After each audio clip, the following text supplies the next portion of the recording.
कमली का नाम लेता है, सुदेश की घबराहट बढ़ जाती है। वो पसीने से लथपथ हो जाता है। चटर्जी सुदेश की आंखों में देखते हुए कहता है, बोलो सुदेश, चुप क्यों हो गए? कमली को जानते हो? सुदेश फुर्ती के साथ बार बार ना में अपना सिर हिलाते हुए कहता है, नहीं, मैं किसी कमली को नहीं जानता हूँ। चटर्जी बड़ी चालाकी के साथ कहता है, अच्छा, नहीं जानते? तो फिर हनीमून स्वीट्स होटल में किसके साथ जाने वाले थे तुम? उस रात की बुकिंग थी तुम्हारी वहां पर। सुदेश खामोश रहता है। चटर्जी आगे कहता है, घर पर सोने को नहीं मिल रहा था क्या, जो वहां पर जाने वाले थे सोने के लिए? पता चला उसी रात वहां पर रेड पड़ गई थी, इसलिए कुछ कस्टमर आए नहीं, और तुम तो उनके परमानेंट कस्टमर हो। तुम्हारा तो वहां पर आना जाना लगा रहता है, वो भी अलग अलग लड़कियों के साथ। सुदेश चटर्जी के आरोपों को नकारते हुए कहता है, ये आप क्या बोल रहे हैं? आप इस तरह मेरे चरित्र पर दाग नहीं लगा सकते। चटर्जी तुरंत जवाब देता है, दाग तो तब लगेंगे ना जब तुम्हारा चरित्र साफ होगा। तुम्हारा तो पूरा चरित्र ही मैला है। तुम खुद अपने मुंह से सच्चाई कबूलोगे या फिर मैं उस दलाल को बुलाऊं जिसके पास से तुमने कमली को बुक किया था? उस दलाल के पास तुम्हारे सारे कच्चे चिट्ठे हैं कि तुम कब किसके साथ कितनी बार हनीमून स्वीट्स गए हो, हनीमून बनाने के लिए। सुदेश समझ गया था कि वो बुरी तरह फंस चुका है और अब वो चाहकर भी और झूठ नहीं बोल सकता। सुदेश अपने बेगुनाह होने की गवाही देते हुए कहता है, माना मैं उस रात कमली के साथ था, पर मैं सच कहता हूँ, कमली को मैंने नहीं मारा है। जैसे ही सुदेश ये बात कबूलता है, इतनी देर से रजनी, जो शांत खड़ी सब कुछ घटित होते हुए अपनी आंखों के सामने देख रही थी, उसके मन में आग लग जाती है। एक पत्नी को किसी भी हाल में कभी कबूल नहीं होगा कि उसका पति किसी दूसरी औरत के साथ शारीरिक संबंध बनाए। रजनी तुरंत सुदेश के पास जाती है, उसके शर्ट की कॉलर पकड़ते हुए और सारी मान मर्यादा को भूलते हुए कहती है, सुदेश, तूने कमली को नहीं मारा तो क्या हुआ, पर मैं तुझे मार दूंगी। तूने मुझे धोखा दिया, अपनी पत्नी को। सुदेश खामोश रहता है। वो जानता था उससे एक ऐसा पाप हुआ था जिसका प्रायश्चित वो कभी नहीं कर सकता था। जानकी और दिलीप भी कुछ प्रतिक्रिया नहीं देते हैं। वो दोनों भी अच्छे से जानते थे कि सुदेश इसी चीज का हकदार है। जानकी को भी अपने आप पर शर्म आने लग गई थी कि वो सुदेश की बहन है। रजनी सुदेश का गला दबाते हुए कहती है, अब मुझे समझ आ रहा है कि तू रात में किस काम से जाता था और क्यों रात रात भर गायब रहता था। तू मुझसे कहता था कि काम करने जा रहा हूँ, पर असल में तू काम नहीं कांड करने जाता था। सुदेश, तूने मुझे धोखा देकर अच्छा नहीं किया। मैं तुझे जिंदा नहीं छोड़ूंगी, मार दूंगी तुझे। तू जानता नहीं मैं कौन हूँ। मैं एक रजनी इसके आगे कुछ बोल पाती उससे पहले ही अमोदिता उसके पास जाती है और रजनी के हाथों से सुदेश का गला छुड़ाते हुए कहती है, माँ, ये तुम क्या कर रही हो? छोड़ो पापा का गला, वरना वो मर जाएंगे, छोड़ो। रजनी गुस्से के साथ कहती है, मर जाता है तो मर जाने दे, इस जैसे वासना से भरे आदमी को जीने का कोई हक नहीं है। अमोदिता मन ही मन सोचने लग जाती है, अब खुद रात भर काला जादू करेंगी तो पति बेचारा दूसरी औरत के साथ सोने जाएगा ही ना। आखिर पतियों की भी तो कुछ ख्वाहिशें होती हैं। रजनी के हाथों की पकड़ इतनी मजबूत थी कि अमोदिता भी उसकी पकड़ को नहीं छुड़ा पा रही थी। सुदेश का दम घुटने लग गया था। जानकी तुरंत अमोदिता के पास जाती है और उसकी मदद करते हुए रजनी से कहती है, छोड़ दे रजनी, छोड़ दे सुदेश को, इसके पापों की सजा अदालत इसे देगी। जानकी और अमोदिता रजनी के हाथों से सुदेश का गला छुड़ाने में कामयाब हो जाती है। चटर्जी सुदेश से कहता है, अब सुदेश, तुम खुद चलोगे या फिर तुम्हारे साथ जबरदस्ती करनी पड़ेगी? वैसी जबरदस्ती जैसी तुमने कमली के साथ करी होगी।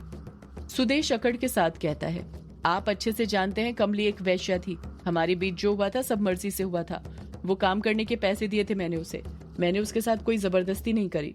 चटर्जी कहता है, अब किसने किसके साथ क्या जबरदस्ती की थी वो थाने में सब पता चल जाएगा। चटर्जी जाटव की तरफ इशारा कर देता है। जाटव तुरंत हथकड़ी निकालकर सुदेश को पहना देता है। सुदेश अपना बचाव करते हुए कहता है, ये आप क्या कर रहे हैं? मैंने कोई खून नहीं किया है, आप लोग क्यों पकड़ रहे हैं मुझे? सुदेश रोने लग जाता है। उसकी आंखों से आंसुओं की धारा बहने लग जाती है, क्योंकि वो ये बात अच्छे से जानता था कि पुलिस स्टेशन जाकर उसके साथ क्या होने वाला है। उसकी इतनी धुलाई होने वाली है कि अगर उसने कमली का खून नहीं भी किया होगा तो उसे वो बात कबूलने पर मजबूर कर दिया जाएगा। सुदेश जानकी की तरफ देखते हुए रोते हुए कहता है, बहन, तुम तो मेरा यकीन करो, मैं सच कहता हूँ, मैंने कमली को नहीं मारा है। भाई की आंखों में आंसू देखकर बहन की आंखों में भी आंसू आ जाते हैं। आते भी कैसे नहीं। एक बहन अपने भाई को उसकी माँ की तरह प्यार करती है। उस भाई ने जो भी गुनाह किए हों उन सारों को माफ कर देती है। जानकी दिलीप के पास जाकर रोते हुए कहती है, आप कुछ करते क्यों नहीं जी? ये लोग मेरे भाई को ले जा रहे हैं। माना मेरे भाई की नीयत खराब थी, पर वो किसी का खून नहीं कर सकता, ये बात आप भी अच्छे से जानते हैं। दिलीप जानकी से अपनी नजरें फेर लेता है। सुदेश ने काम ही कुछ ऐसा किया था। जानकी फिर अपने भाई को बचाने की गुहार लगाते हुए कहती है, आप ऐसे नजरें नहीं फेर सकते हैं। कितने सालों से मेरा भाई आपके साथ काम कर रहा है और आप उसे उसकी वफादारी का ये सिला दे रहे हैं। दिलीप चाहे कैसा भी हो, पर वो जानकी को इस तरह रोते हुए नहीं देख सकता था, इसलिए वो सुदेश का बचाव करते हुए कहता है, आप इस तरह मेरे साले को नहीं ले जा सकते। माना वो उस रात कमली के साथ था, पर आपके पास कोई सबूत नहीं है कि मेरे साले ने कमली का खून किया है। चटर्जी कहता है, किसने कहा हमारे पास कोई सबूत नहीं? पुलिस बिना सबूतों के कभी कहीं नहीं जाती है। चटर्जी चार्ली को इशारा करता है। चार्ली अपनी जेब में से एक सफेद पॉलीथीन निकालता है जिसके अंदर 500 के नोट की गड्डी रखी हुई थी जिस पर खून लगा हुआ था। चटर्जी अपनी बात आगे जारी रखते हुए कहता है, ये नोट की गड्डी देख रहे हैं आप? ये हमें कमली की लाश के पास से मिली थी और जब हमने बैंक में नोटों के बारे में पता किया तो बैंक वालों ने बताया कि इन नोटों पर जो नंबर है वो नोट उन्होंने आपके साले यानी कि मिस्टर सुदेश को दिए थे जब वो बैंक से पैसे निकलवाने आए थे। दिलीप कहता है, पर इससे ये कहाँ साबित होता है कि सुदेश ने कमली का खून किया है? आप अच्छे से जानते हैं एक वैश्या काम करने के पैसे लेती है और ये वही पैसे हैं जो सुदेश ने उस कमली को दिए होंगे। आप ही बताइए भला मेरा साला उस वैश्या को क्यों मारेगा? इसमें भला उसका क्या फायदा? चटर्जी दिलीप को उसी की बातों में फंसाते हुए कहता है, कभी कभी कुछ काम हम अपने फायदे के लिए नहीं बल्कि अपना नाम, रुतबा और इज्जत बचाने के लिए करते हैं। दिलीप कहता है, आप कहना क्या चाहते हैं? साफ साफ कहेंगे? चटर्जी कहता है, ठीक है, आप सीधे सीधे जानना चाहते हैं तो मैं सीधे ही बता देता हूँ। उस रात कुछ यूं हुआ होगा कि कमली सुदेश से ज्यादा पैसे मांग रही होगी। मांगेगी भी कैसे नहीं? सुना है आप जब से इस हवेली में रहने लगे हैं आपके हाथ कोई खजाना लगा है। दिलीप गुस्से के साथ कहता है, मुद्दे पर आइए। चटर्जी कहता है, हाँ तो मैं बता रहा था कि कमली ने ज्यादा पैसे मांगे होंगे पर सुदेश ने मना कर दिया होगा। फिर कमली ने उसे धमकी दी होगी कि अगर उसने उसे ज्यादा पैसे नहीं दिए तो वो पूरे गांव में खबर फैला देगी कि सुदेश के उसके साथ नाजायज संबंध है। सुदेश को डर सताने लग गया कि अगर ये बात फैली तो गांव में आपकी बहुत बेइज्जती होगी और अगर आपकी बेइज्जती हुई तो उसे आप अपने घर से बेदखल कर देंगे, उससे सारे रिश्ते तोड़ देंगे जैसे आपने अपने भाई अनुराग से तोड़े थे चित्रा के कारण।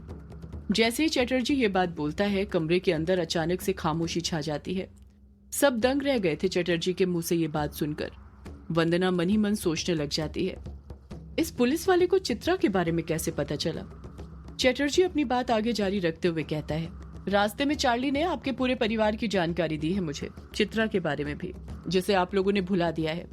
सुना है चित्रा किसी के साथ भाग गई थी। आपने कभी कोशिश नहीं करी ये बात जानने की कि चित्रा किसके साथ भागी थी। एक रिपोर्ट तक नहीं लिखाई उसके गुमशुदा होने की।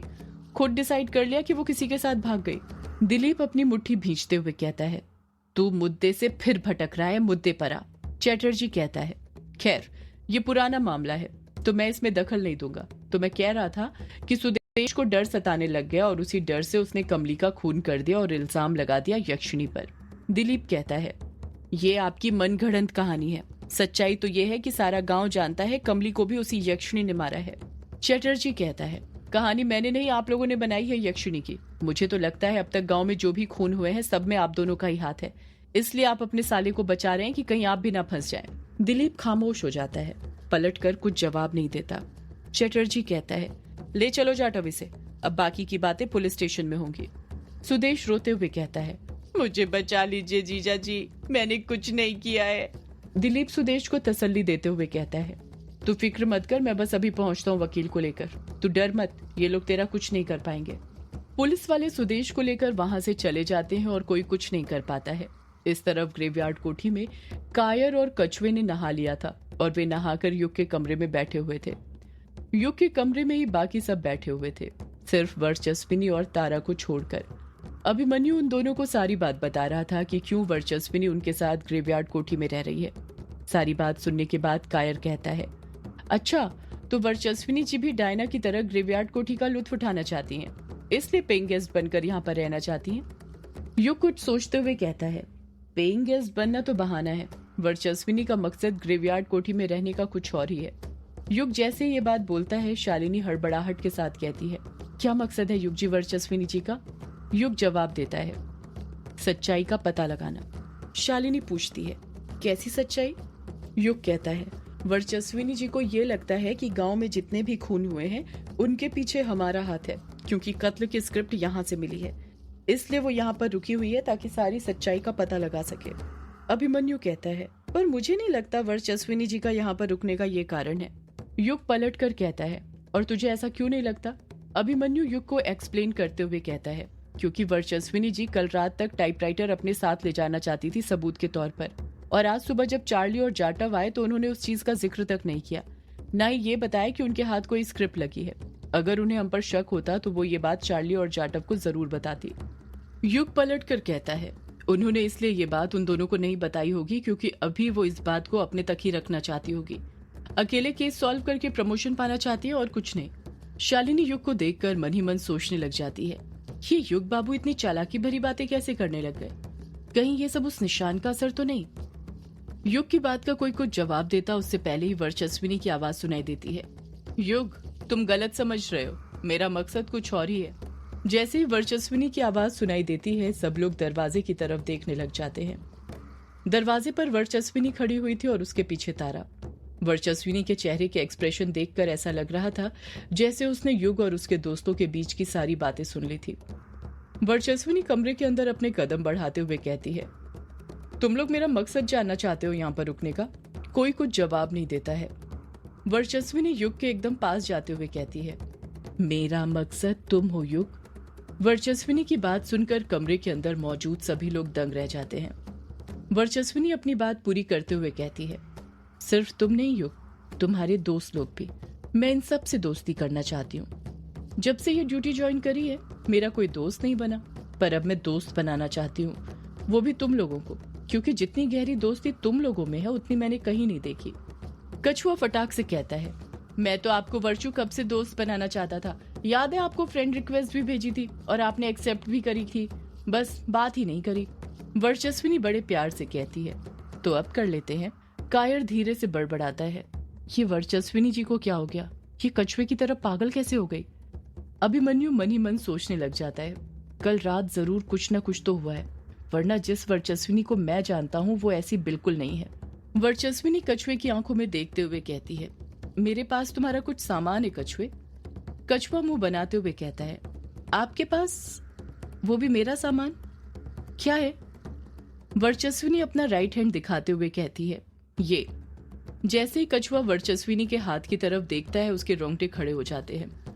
कुछ देर पहले उसके चेहरे पर जो प्यारी सी मुस्कान थी उसकी जगह अब एक डर ने ले ली थी। कछुआ घबराते हुए कहता है, ये आपके पास कहाँ से आया? सदियों से है पुरानी ये है